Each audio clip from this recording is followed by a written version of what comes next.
International Migration, the Wellbeing of Migrants, a book review.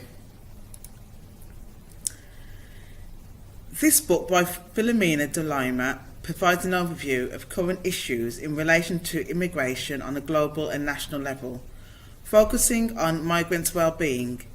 She writes about segmentation, which I found to be extremely useful analysis of developing a deeper knowledge and understanding of immigration, and why migrant between countries take place, and how migrant communities are made up, in terms of nationality, gender, and age, as well as provides a clarity around what determines legal or illegal immigrant.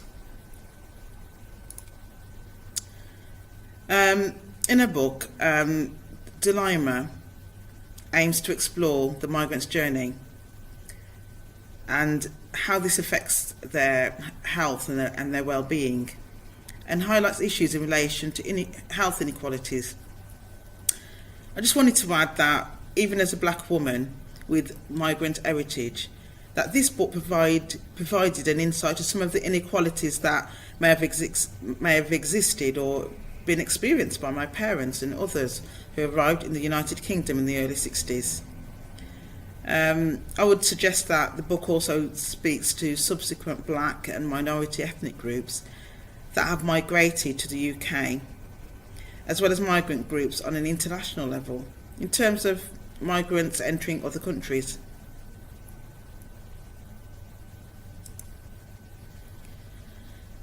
Testimonials from migrants were used to provide an insight to migrants' experiences, which are valuable.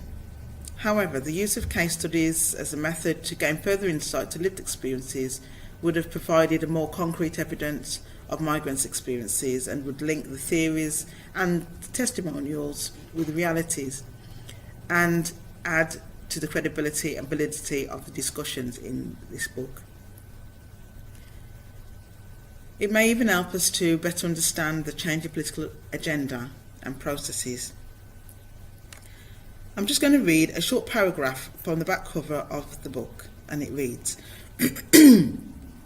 Philomena de Lima provides a contemporary understanding of migrants and migration processes and trends, with particular focuses on issues relating to well-being of migrants and their access to services.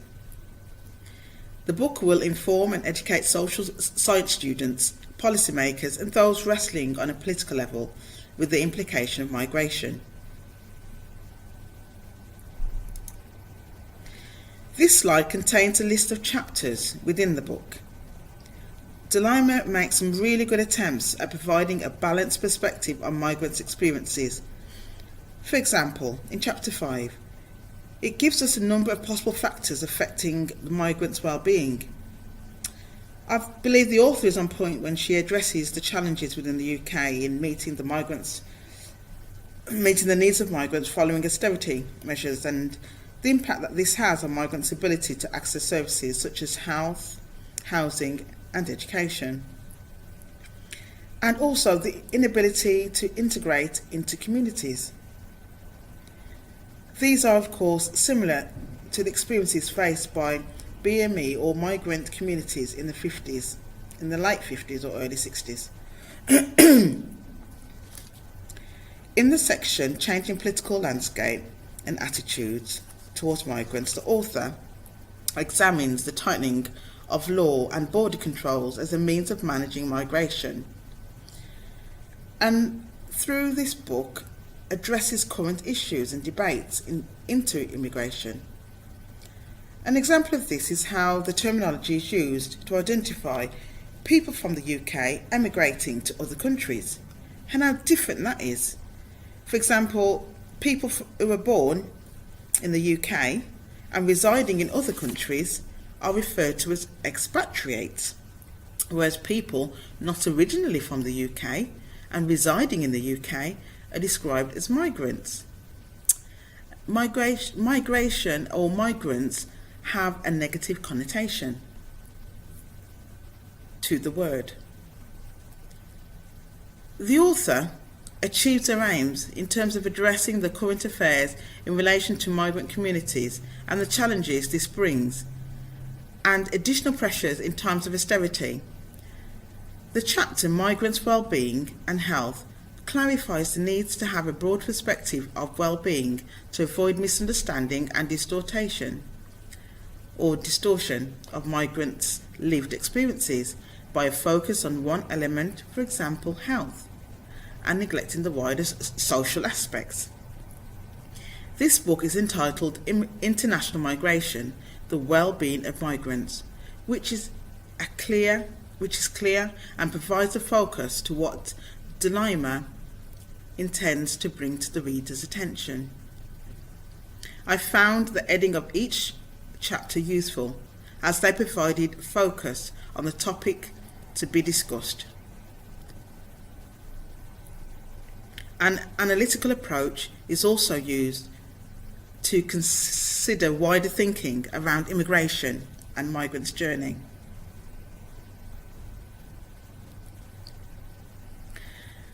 The elements Lima uses to define well-being throughout the book are health, social, demographical factors, and other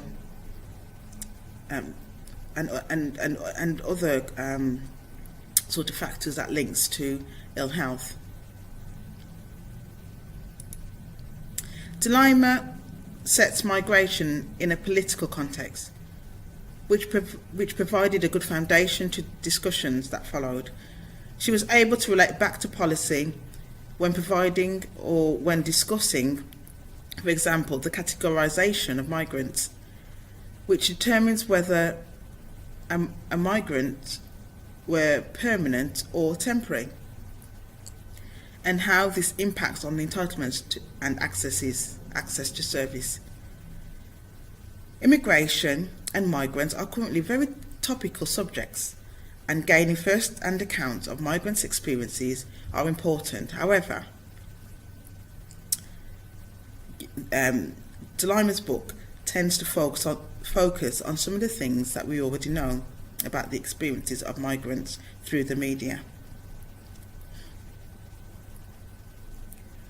Lima writes about negative perceptions some host countries have of migrants, the type of things that people say, such as economic drain, they're after our jobs or taking our jobs, and the tightening of law to keep migrants out.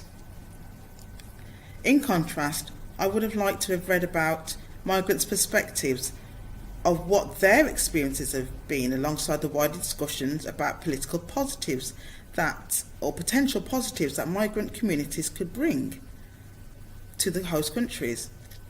This is not discussed in any sort of detail. However, the author does bring our attention back to some of the reasons why migrants flee their homes and arrive in other countries, and the experiences of loss throughout the risky journey.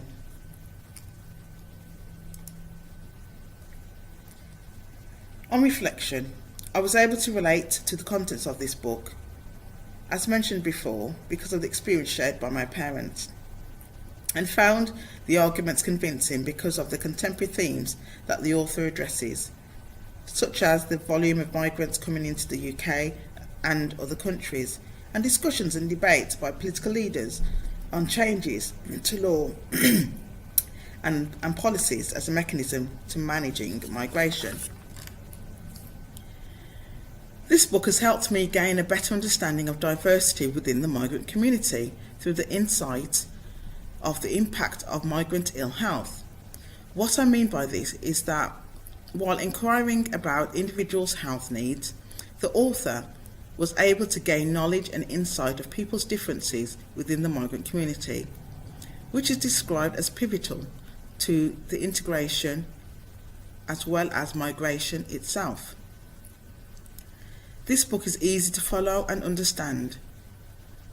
It also helps us to understand the realities of the experiences of migrant communities and does not depend on personal perceptions or presumptions. It mirrors current affairs portrayed by the media and public arena. Whilst predominantly focused on the UK, the international nature of migration and migrant experiences gives a broader international appeal.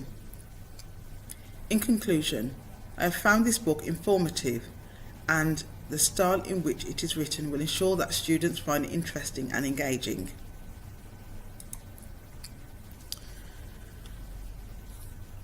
Finally, a book review or a copy of the book review can be found by clicking on the link provided on this slide. Also, Migrant Community and Wellbeing Research Group webpage can be found on the link at the bottom of this slide. Thank you for listening.